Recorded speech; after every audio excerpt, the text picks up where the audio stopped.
क्योंकि गर्भवती महिलाओं में जगह ही नहीं बचता है कि डायफ्राम ऊपर नीचे करे, तो फिर वो सांस कैसे लेंगी? रिब्स से। यदि कोई गर्भवती महिला फिसल के गिर गई और उसका रिब्स टूट गया तो एग्जैक्ट वैसे ही है जैसे डायफ्राम टूट गया। इसलिए देखिएगा, गर्भवती महिलाओं को कहा जाता है काम वाम भारी मत करिए। तो उसको दो रीजन, एक भारी चीज नहीं उठाना है, दूसरा चोट लगने से बचना है। इसलिए जो महिलाएं इसमें लापरवाही करेगी ना, तो डिलीवरी होने के बाद अगले 6 से 7 साल तक उसको कमर दर्द प्रॉपर रहेगा।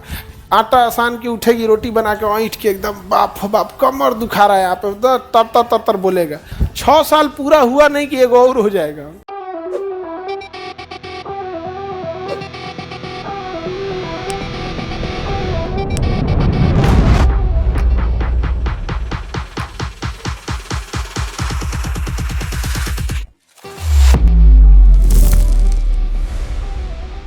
जस्ट रिब्स के नीचे होता है डायफ्राम। गर्भवती महिलाओं में डायफ्राम एक्टिव नहीं हो पाता है, क्योंकि गर्भवती महिलाओं में जगह ही नहीं बचता है कि डायफ्राम ऊपर नीचे करे। तो फिर वो सांस कैसे लेंगी? रिब्स से। रिब्स से सांस लेती है। डायफ्राम किस पे जोर लगा देता है? रिब्स पे। रिब्स पे जोर लगाएगा डायफ्राम, तो रिब्स पचकेगा तो इसको क्या करेगा? बाहर सांस निकालेगा। यही रीजन है कि यदि कोई गर्भवती महिला फिसल के गिर गई और उसका रिब्स टूट गया तो एग्जैक्ट वैसे ही है जैसे डायफ्राम टूट गया। इसलिए देखिएगा, गर्भवती महिलाओं को कहा जाता है काम वाम भारी मत करिए। तो उसको दो रीजन, एक भारी चीज नहीं उठाना है, दूसरा चोट लगने से बचना है। लेकिन ये नहीं है कि उसको दुगुना खाना खाना है, ऐसा कुछ नहीं है।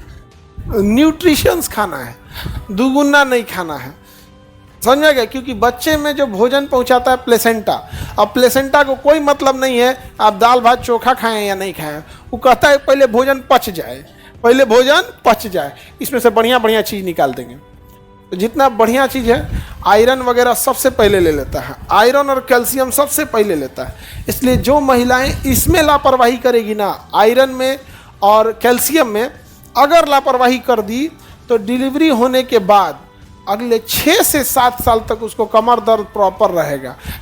आटा आसान की उठेगी, रोटी बना के ईंट के एकदम बाप बाप कमर दुखा रहा है यहाँ पे, तर तर बोलेगा। ये बहनी तो बायोलॉजी में ध्यान है ना दी, आयरन और कैल्शियम की क्या था? कमी था। अब उसको पूरे नहीं किए तो क्या करिएगा यहाँ? और 6 साल तक उसको क्या रहेगा? कमर दर्द। 6 साल पूरा हुआ नहीं कि एगो और हो जाएगा। नहीं समझ आ गया? और अगर लड़का नहीं हुआ, 2 लड़की हुई तो तीसरा का तो फिक्स है। भारत में जनसंख्या बढ़ने का एक बड़ा कारण ये भी है कि बेटा का बाद में होना।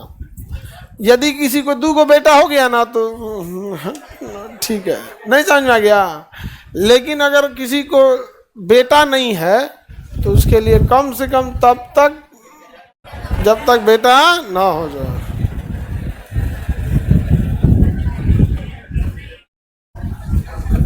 आगे बढ़े।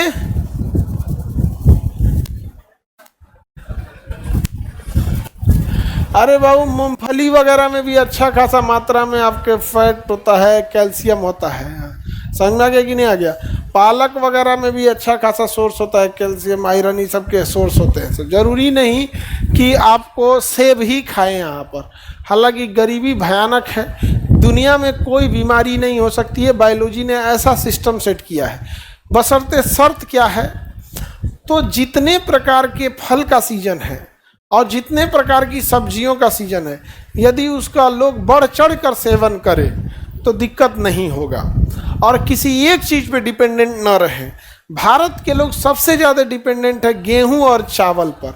जैसे आप किसी एक चीज़ पे डिपेंडेंट हो जाते हैं, आप बुलाने लगते हैं। इसीलिए देखिएगा, गेहूं की जगह लोग अब कहते हैं मिलेट्स का यूज कीजिए, मिक्स ग्रेन खाइए, उसमें ज्वार की भी मात्रा हो, बाजरा भी हो, रागी भी हो, सूजी हो वगैरह हो, सब मिक्स हुआ हो। लेकिन हम लोग आदत है गेहूं की रोटी खाने का। आज की जनरेशन को यदि बाजरा या जौ की रोटी दे दीजिए, घोटेबे नहीं करेगा, नहीं घोटाएगा। तो उसमें मिक्स होना चाहिए। आप उसमें थोड़ा सा बेसन मिक्स हो जाए यहाँ पे गेहूं के। अब एकदम में बाजरे पे चल जाइएगा, अब तो नहीं ना खा पाएंगे हम लोग, खुदे ना खा पाए। नहीं, बाकी मिक्स खाना चाहिए। हम तो गेहूं खाते हैं। देखो, जो रूल जो होना चाहिए वो हम आपको बता रहे हैं। अब जरूरी नहीं कि इंसान सब फॉलो कर पाए। नहीं समझे?